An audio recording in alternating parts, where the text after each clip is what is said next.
എന്താ കുഞ്ഞത് ശരിക്കും ഇരുന്നാട്ടെ. ആ കയ്യൊന്ന് നീട്ടിയാട്ടെ. ആരോട് വിട്ടമ്പിള്ള? ഞാനാണേ. വാ.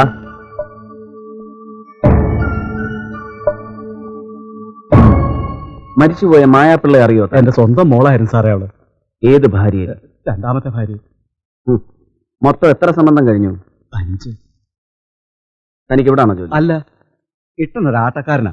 കാവടിയാട്ടം സീസണിൽ ആടാൻ പോകും. ഏതാ പയ്യൻ? കുട്ടൻ തമ്പുരാൻ. ഈ കോലകത്തെയാ. തമ്പുരാന് തലയ്ക്ക് ചൂടുള്ളതുകൊണ്ട് തളം വെക്കാനാ ഞാനിവിടെ വന്നത്. ഈ രണ്ടാമത്തെ ഭാര്യയിൽ തനിക്ക് എത്ര മക്കളുണ്ട്? മായ മാത്രം. പാവങ്ങൾ. അമ്മയും മോളും മരിച്ചു. ഇപ്പൊ ഞാൻ ഒറ്റയ്ക്ക്. തന്നെ ആരും കൊന്നില്ലേ? മകളുടെ ശവം കാണാൻ പോലും അച്ഛൻ ചെന്നിരുന്നില്ലെന്ന് ഒരു സ്റ്റേറ്റ്മെന്റ് കണ്ടല്ലോ. കാണാൻ എനിക്ക് യോഗം ഉണ്ടായില്ല സാറേ.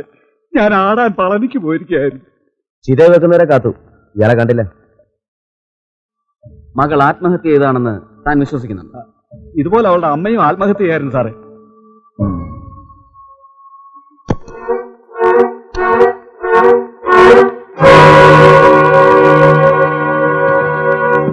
ജീവിച്ചിരുന്നപ്പോ മകളെ അച്ഛന് വേണ്ടായിരുന്നു. പക്ഷെ മരിച്ചു കഴിഞ്ഞപ്പോ അവളുടെ സാധനങ്ങളെല്ലാം നുള്ളിപ്പെറുക്കിയെടുക്കാൻ താൻ 4 കൈയും നീട്ടി അങ്ങോട്ട് ചെന്നല്ലോടോ. താൻ എടുത്തുകൊണ്ടുവന്ന സാധനങ്ങൾക്കിടയിൽ ഒരു സിഗരറ്റ് പാക്കറ്റ് ഉണ്ടായിരുന്നല്ലോ, അതെവിടെ? സിഗരറ്റ് പാക്കറ്റോ? അതെ, സിഗരറ്റ് പാക്കറ്റ്.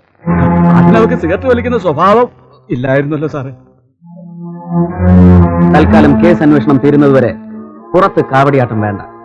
അതല്ല, ആടിയെ തീരുന്നുണ്ടെങ്കിൽ തന്നെ കൊണ്ട് ഞാൻ ആടിക്കാം. അഗ്നിക്കാവടി. കിട്ടാൻ കേട്ടല്ലോ.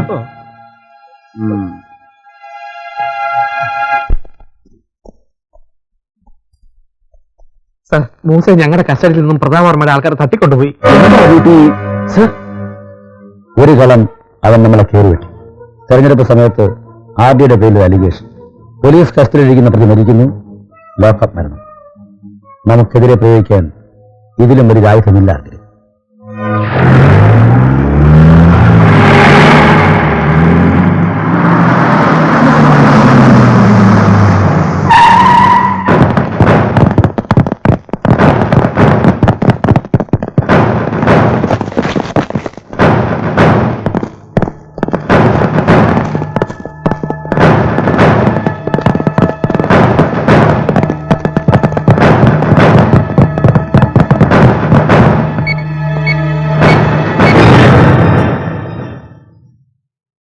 ആരാ നീ?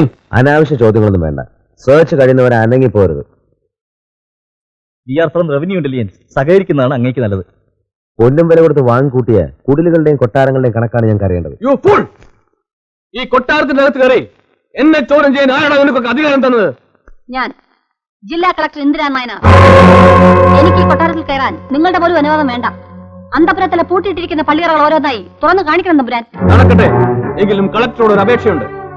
ഇവിടുത്തെ അടുത്തറ ഇളക്കി മറിക്കാൻ പോകുന്ന പാവം SSLC പോലീസുകാരന് അറിയില്ല ചവിട്ടി നിൽക്കുന്ന ഈ രാജകൊട്ടാരത്തിന്റെ പരിശുദ്ധി. അത് അവർക്കൊന്ന് പറഞ്ഞ് മനസ്സിലാക്കി കൊടുക്കണം. അല്ലെങ്കിൽ പിന്നൊരിക്കൽ കളക്ടറും മന്ത്രിയും കൂടി പടയൊഴുക്കത്തിന് അകമ്പടി വരാൻ പറഞ്ഞാൽ ഓടി വരാൻ പാവം ഈ പോലീസുകാരന് ശേഷി ഉണ്ടാവില്ല. നമ്മളെ സ്നേഹിക്കുന്ന ജനങ്ങളെ നിയന്ത്രിക്കാൻ നമ്മളെ കൊണ്ട് കഴിയുന്നില്ല.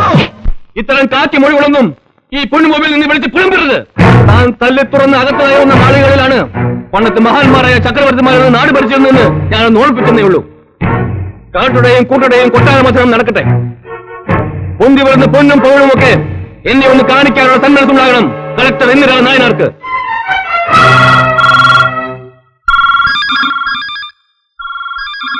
ഇനിയും ആരംഭിച്ചിട്ടില്ല. അതിനു മുമ്പ് തന്നെ വിവരമറിഞ്ഞ് വിളി തുടങ്ങി. അറ്റൻഡ് ചെയ്തോളൂ.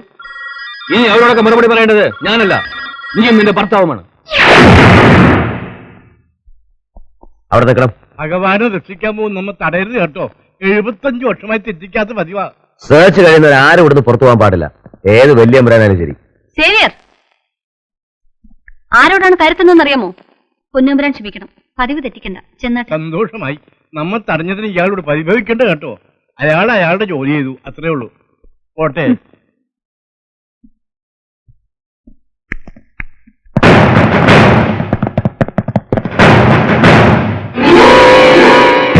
ആർക്കിയോളജി ഡിപ്പാർട്ട്മെന്റ് ഡയറക്ടർ നേരിട്ട് വന്ന് മാർക്ക് ചെയ്ത് പോയിട്ടുള്ള പുരാവസ്തുക്കളാണിവ. പഴയ തമ്പുരാക്കന്മാരുടെ പള്ളിവാളുകളും മുടവാളുകളും രത്നകിരീടവും. സംശയമുണ്ടെങ്കിൽ വേണ്ടപ്പെട്ടവരെ വിളിച്ച് ചോദിക്കാം. അല്ലെങ്കിൽ ഈ കവർ തുറന്നു നോക്കാം.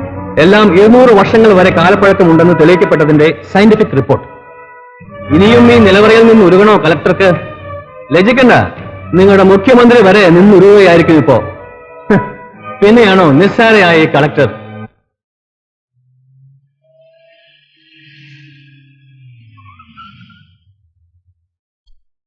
എന്താ നയനാരെ? ആ ഡിക്കി ഒന്ന് തുടങ്ങണം.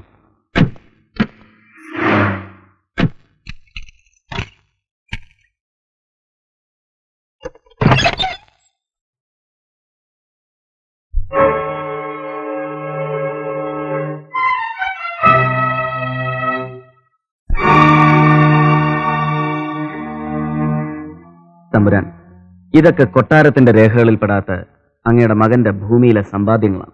ഒന്നും നാം അറിഞ്ഞതല്ല നയനാരെ. അറിയാം തമ്പുരാൻ. ദോ, ഇതൊക്കെ എവിടേക്ക് കടത്താനാ പ്രതാപവർമ്മ തന്നോട് പറഞ്ഞത്? DGP പിള്ളസാറിന്റെ വീട്ടിലേക്ക്. തക്കതായ രേഖകളില്ലാത്ത 100 കോടി രൂപയുടെ ബിനാമി സ്വത്തുക്കൾ പോലീസിന്റെ സഹായത്തോടെ റവന്യൂ വകുപ്പ് കണ്ടുകെട്ടി. ഇതിന്റെ പിന്നിലുള്ള ഉന്നതൻ ഉടൻ തന്നെ പിടിയിലാകുമെന്ന് DGP ശ്രീ പത്മനാഭപിള്ള തന്റെ പത്രക്കുറിപ്പിൽ വ്യക്തമാക്കി. എന്നെക്കൊണ്ട് തന്നെ അവനത് പ്രയോഗിച്ചു. പ്രസ് മീറ്റിംഗിൽ ഞാനത് പറയുമ്പോൾ എന്റെ നെഞ്ചു പൊട്ടുകയായിരുന്നു. പോയി, എല്ലാം കൊണ്ടുപോയി. 100 കോടി കണി കാണാൻ പറ്റുമോ നമുക്കിനി ജന്മം? അവനെ തളച്ചിടാൻ ഒരു വഴിയും തനിക്ക് പറയാനില്ല. എല്ലാ വഴികളും പൂട്ടി സീല് വെച്ച് കഴിഞ്ഞാൽ പിന്നെന്ത് പോംവഴി തമ്പുരാനെ? പറയുമ്പോ സ്റ്റേറ്റ് പോലീസിന് രാജാവായിട്ട് എന്നെ കിരീടം വെച്ച് കുടിയിരുത്തിരിക്കുകയാണല്ലോ. ദിവസവും പോലീസിൽ നിന്ന് നടക്കുന്നുവെന്ന് ഞാൻ അറിയുന്നില്ല. വീക്ക്ലി റിപ്പോർട്ട് പോലും എന്നെ കാണിക്കുന്നില്ല. ഫയലും ഫോണും വയർലെസ്സും എല്ലാം മാറ്റി. മുഖ്യമന്ത്രി എന്ത് ചെയ്തു, ചെയ്യുന്നു, ചെയ്യാൻ പോകുന്നു ഒന്നും DGPയോട് പറയേണ്ടെന്ന റോക്ക് ഹൗസ് എന്നുള്ള ഉത്തരവ്. എന്തിന്? സല്യൂട്ട് പോലും ഇല്ല DGPക്ക്. ആരുടെ ആളി കത്തുകയാണ്. കത്തിക്കാൻ അവന്റെ കൂടെ കുറെ മൈഗുണാശന്മാരും. ആ കാട്ടുതീയിൽ ആരൊക്കെ കിടന്ന് വേവുമെന്ന് മാത്രം നീ നോക്കിയാണ്. അവന്റെ വെറുമൊരു നിഴലാട്ടം കണ്ടപ്പോഴേക്കും താൻ ഇങ്ങനെ പേടിച്ചാലോ? നിഴലാട്ടം ഇതാണെങ്കിൽ അവന്റെ താണ്ഡവം കാണാൻ ഞാൻ ഉണ്ടാവില്ല. ഉണ്ടാകും. താനും ഞാനും ബാക്കി ഉണ്ടാകും. അവൻ നമ്മളെ വീഴ്ത്തുന്നതിന്റെ ഒരു ദിവസം മുമ്പെങ്കിലും ഞാൻ അവനെ വീഴ്ത്തും. താൻ ധൈര്യമായി പോപിള്ളേ.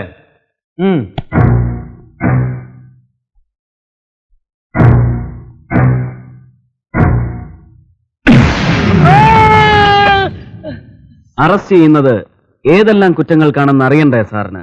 എനിക്കൊന്നും അറിഞ്ഞുകൂടാ. ഒരുമാതിരി ക്നാപ്പ് വർത്താനം പറയരുത്. അറിയത്തില്ലെന്നു. തിരുമുൽപ്പാടനെ കൊല്ലാൻ താൻ കൂട്ടുനിന്നു. പവറോണിന്റെ എല്ലാ ചീറ്റിങ്ങിനും സാറ് കൂട്ടുനിന്നു. കണക്കിൽ കൊള്ളാത്ത സ്വത്തുക്കൾ വാങ്ങിക്കൂട്ടി. തിരുവനന്തപുരത്ത് ഒരു പഴയ അസിസ്റ്റന്റ് കമ്മീഷണറുടെ വലതുകാല് താൻ ഇരുമ്പുകാലാക്കി.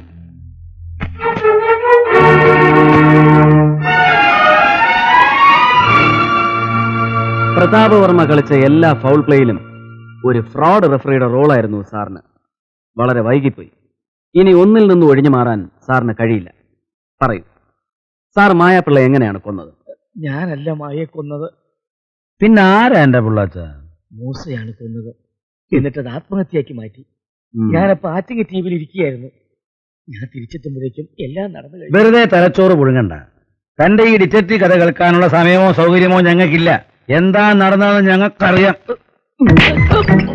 മായയെ കൊന്നത് നിങ്ങൾ തന്നെയാണ് സാർ. അന്ന് സാർ ആറ്റിങ്ങൽ ടിവിയിൽ പോയിട്ടില്ല, അവിടെ താമസിച്ചിട്ടുമില്ല. നിങ്ങൾക്കെതിരായുള്ള എല്ലാ തെളിവുകളും ഞങ്ങൾക്ക് കിട്ടിയിട്ടുണ്ട്.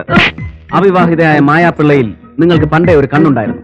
പല രാത്രികളിലും നിങ്ങൾ അവരെ വിളിച്ച് ശല്യം ചെയ്തിട്ടുണ്ട്. വിവാഹാഭ്യർത്ഥന വരെ നടത്തിയിട്ടുണ്ട്. ശരിയല്ലേ? അവൾ എതിർത്തു. അവളെ മറ്റൊരിടത്തേക്കും ട്രാൻസ്ഫർ ചെയ്യാതെ മൂക്കിന് താഴെ തന്നെ കമ്മീഷണറായിരുത്തി നിങ്ങൾ അവളെ കണ്ടാസ്വദിക്കുകയായിരുന്നു. ഇതൊന്നും ശരിയല്ലെന്ന് പറഞ്ഞാൽ താഴത്ത് വെച്ചാൽ ഉറുമ്പരിക്കുമെന്ന് പറഞ്ഞ സാർ ഉച്ചിയിൽ കയറ്റി വെച്ച് വളർത്തുന്ന ഒരേ ഒരു മോളുണ്ടല്ലോ, അതിനെ ഇവർക്ക് പോലീസ് മുറയിൽ ചോദ്യം ചെയ്യേണ്ടി വരും. സാറിന്റെ മുന്നിൽ വെച്ച് തന്നെ. അയ്യോ, എന്റെ കുഞ്ഞിനെ ഒന്നും ചെയ്യരുത്. ഞാൻ എല്ലാം തുറന്നു പറയാം. പറ. സംഭവം നടന്ന രാത്രി ഞാൻ മായാപ്പിള്ളയുടെ വീട്ടിൽ പോയിരുന്നു. എനിക്ക് മായോട് ഇന്നെന്നല്ല ഒരിക്കലും ഒരു ദേഷ്യം ഉണ്ടായിട്ടില്ല, ഇനി ഉണ്ടാകത്തുമില്ല. സത്യം പറയാമല്ലോ, പവറോൺ ഗസ്റ്റ് ഹൗസിൽ വെച്ച് ഞാൻ മായൽപ്പ റാഷായിട്ട് സംസാരിച്ചു. അതിന് ക്ഷമ ചോദിക്കാൻ കൂടിയാണ് ഇപ്പൊ വന്നിരിക്കുന്നത്. പ്ലീസ് മായ. ഒരു DGP ഇത്ര അധപ്പതിക്കാൻ പാടില്ല. DGPക്ക് ക്ഷമ പറയാൻ പാടില്ലെന്നോ പ്രേമിക്കാൻ പാടില്ലെന്നോ ഇന്ത്യൻ പീനക്കോഡിൽ എഴുതി വെച്ചിട്ടുണ്ടോ? ഇല്ലല്ലോ. എത്ര കാലം കൊണ്ട് മായേ ഞാൻ നിന്റെ പുറകെ നടക്കുന്നു. നിങ്ങൾ വിവാഹം കഴിക്കാൻ താല്പര്യമില്ലെന്ന് ഒരു 100 പ്രാവശ്യം ഞാൻ പറഞ്ഞതാണ്. ഇനി ഒരു 1000 വട്ടം ആവർത്തിച്ചാലും എന്റെ ഉത്തരം നോ എന്നായിരിക്കും. അല്ല, മായയുടെ കണ്ണിൽ എനിക്ക് എന്താ ഒരു കുറവ്? വയസ്സ് 48 അതോ ഒരു കുട്ടിയുടെ അച്ഛനായത്, അതോ 2ാം കെട്ടുകാരനാണെന്നോ? ഈ പറഞ്ഞതൊക്കെ നിസ്സാരമായി കളഞ്ഞാലും എന്റെ മുന്നിൽ നിങ്ങൾ ഒരു ബിഗ് സീറോ ആണ്. പല പ്രാവശ്യം മുഖത്ത് കാറി തുപ്പിയിട്ടും ഒരു പെണ്ണിന്റെ പുറകെ നടക്കുന്ന നിങ്ങൾ ഒരു പുരുഷനാണോ? ഇനി നിങ്ങൾ എന്നെ ഡിസ്റ്റർബ് ചെയ്താ ഞാൻ ആരാണെന്ന് നിങ്ങൾക്ക് മനസ്സിലാവും. പിന്നെ നിന്നെ പോലത്തെ ഒരു നത്തോലി കമ്മീഷനെ എന്നെ വളർത്താനാടി?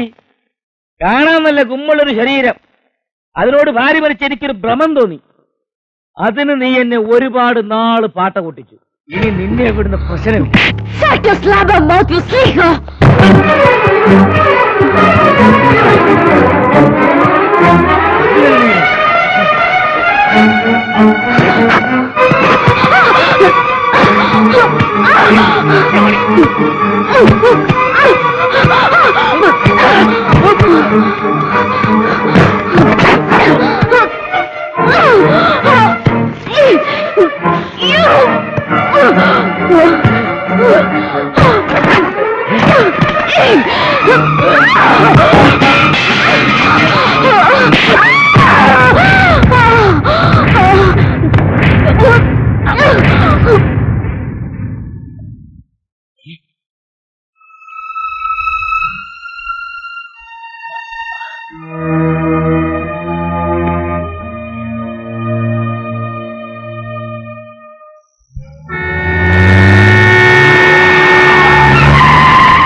ആരെ പണ്ടാരണം കാണുന്ന പന്നീന്റെ മോനെ ഈ അലാക്കിലെ ഓടിപ്പ്. അല്ലോ, നിങ്ങളായിരുന്നു? നിങ്ങളുടെ മോളെന്താണപ്പ ഒരുമാതിരി ജിന്നിനെ കണ്ട മാതിരി? കാര്യം പറയടോ. അവള് മരിച്ചു. നിങ്ങൾ ആരെങ്കിലും പൊക്കിയാ? വയസ്സെത്ര? 14 16? കമ്മീഷണർ മായാപ്പിള്ള മരിച്ചു. താൻ കൊന്നോടോ പിള്ളേ? കൊല്ലാൻ വേണ്ടി ആയിരുന്നില്ലടോ, അവള് ബലം പിടിച്ചപ്പോ ഒരു കയ്യബദ്ധം പറ്റിയതാ. നിങ്ങളുടെ ഒടുക്കത്താർത്തി കണ്ടപ്പോഴേ നമ്മൾ കരുതിയതാ ഇതിങ്ങനെ വരുമെന്ന്. ഞാൻ പറഞ്ഞില്ലേ, മനഃപൂർവ്വം അല്ലായിരുന്നു. ഏതായാലും നിങ്ങൾ ബേജാറാണ്ടിരിക്കേ. ഓടെ മയത്തിന്മേ ചെറിയൊരു ഡെക്കറേഷൻ, സംഗതി ആത്മഹത്യ. എന്തേ എന്നെ കൊണ്ടൊന്നും വയ്യ. ഇങ്ങനെ ആരെങ്കിലും വിളിച്ചോന്ന്? ഒക്കെ നമ്മളേറ്റെന്ന്. കയ്യില് കുപ്പി ഉണ്ടെങ്കിൽ 2 എണ്ണം കൂടെ വീശിയിട്ട് വീട്ടിൽ പോയി കിടന്ന് സുഖമായിട്ട് ഉറങ്ങി. നാളെ പുലരുമ്പോ ഒരു ഫോൺ വരും. ആദ്യം ഒന്ന് ഞെട്ടണം. എന്നിട്ട് ഷർട്ടും മേലൊരു കറുത്ത തുണിയും കുത്തി ചുണ്ടും വിറപ്പിച്ച് ഓടെ വീട്ടിലോട്ടങ്ങ് പോയാ മതി. നിങ്ങൾ കേറിപ്പോയെന്ന്. നിങ്ങൾ കേറുന്നു. പിറ്റേന്ന് മായാപ്പിൾ ആത്മഹത്യ ചെയ്തു എന്ന് വാർത്ത അറിഞ്ഞ അവിടെ വീട്ടിൽ ചെന്നപ്പോ ഞാൻ കണ്ടത് കയ്യിൽ ഹാൻഡ് കപ്പ് അണിഞ്ഞ് വെയിൻ മുറിച്ച് വലിച്ചു കിടക്കുന്ന മായയാണ്. അപ്പോഴാണ് എനിക്കൊരു കാര്യം മനസ്സിലായത്. കൊലക്കുറ്റത്തിൽ നിന്ന് എന്നെ രക്ഷിക്കാൻ മൂസ തെളിവെല്ലാം വായിച്ചിരുന്നു. ഞാൻ പറഞ്ഞ സത്യമാണ് സാർ. മായയെ കൊന്നത് ഞാൻ തന്നെയാണ്. DGP വിശ്വസിച്ചിരിക്കുന്നത് അയാളുമായി ഉണ്ടായ മൽപ്പിടുത്തത്തിൽ കട്ടിലിൽ തലയടിച്ച് അവർ മരണപ്പെട്ടു. ആ കൊലപാതകം ആത്മഹത്യയാക്കി മാറ്റിയെന്നാണ് മൂസ പിള്ളയെ വിശ്വസിപ്പിച്ചിരിക്കുന്നത്. DGP പിള്ള അവിടെ നിന്ന് പോന്നതിനും മൂസ മായാപ്പിള്ളയുടെ വീട്ടിൽ ചെന്നതിനും ഇടയ്ക്കാവണം യഥാർത്ഥ കൊലയാളി അവിടെ വന്ന് പോയിട്ടുണ്ടാവുക. അപ്പോ മൂസയെ കിട്ടിയാൽ ഇതിന്റെ സത്യം അറിയാം. ഇതിലും ഭേദം ജയിലായിരുന്നു. കുറച്ചു ദിവസമായിട്ട് നമ്മൾ ഇവിടെ കിടന്ന് ശ്വാസം മുട്ടുക. നിങ്ങൾ എന്താന്ന് വെച്ചാ പെട്ടെന്ന് തീരുമാനിക്കും. ഒന്ന് തുള്ളാന്നില്ലടോ കാക്ക, അല്ലെങ്കിൽ താൻ അവന്റെ മറ്റേടത്തേക്കല്ലേ തന്റെ ശ്വാസം മുട്ടിൽ അവൻ മാറ്റി തരും. ഒന്നും വേണ്ടായിരുന്നു എന്ന് ഇപ്പൊ തോന്നുക. നേരെ ചൊവ്വ ഒരു വറ്റിറങ്ങുന്നില്ല എനിക്ക്. അരി എത്തിയാൽ പിന്നെ വറ്റിറങ്ങാൻ പ്രയാസമായിരിക്കും മൂസ. പോലീസിന്റെ കയ്യിൽ ഞമ്മളെ കിട്ടിയ അവരിടിച്ചു പിഴിയും. എന്റെ ശരീരം വേദനിച്ച എല്ലാരെയും നമ്മൾ കരയിപ്പിക്കും. അതിനു മുമ്പ് നമ്മളെ എങ്ങോട്ടെങ്കിലും മാറ്റിക്കോളി. 14 ദിവസത്തെ റിമാൻഡ് കഴിഞ്ഞാൽ മൂസയെ കോടതിയിൽ ഹാജരാക്കേണ്ടി വരും. അവിടെ അവൻ മുട്ടുകുത്തും. അത് കഴിഞ്ഞാലോ? അത് കഴിഞ്ഞാൽ മൂസയെ പിന്നെയും ഇവിടെ ഒളിപ്പിച്ച് താമസിപ്പിക്കുന്നത് ബുദ്ധിമുട്ടല്ലേ? തനിക്കും അപ്പം എനിക്കും. അതെ, അതാണ് നമ്മൾ പറഞ്ഞത്. ഗ്വാളിയർ പാലസിലോ മൈസൂർ പാലസിലോ എങ്ങോട്ടെങ്കിലും നമ്മളെ മാറ്റിയാ മതിയെന്ന്. പക്ഷേ തമ്പ്ര ഒന്നും ഓർക്കണം, 1 2 കോടി രൂപയുടെ ലാഭമല്ല നമ്മൾ ഉണ്ടാക്കി തന്നിരിക്കുന്നത്. പാലസിലാണെങ്കിലും പണം വേണം ജീവിക്കാൻ. പക്ഷെ പിണത്തേൻ ജീവിക്കാൻ പണം വേണ്ട മൂസയെ.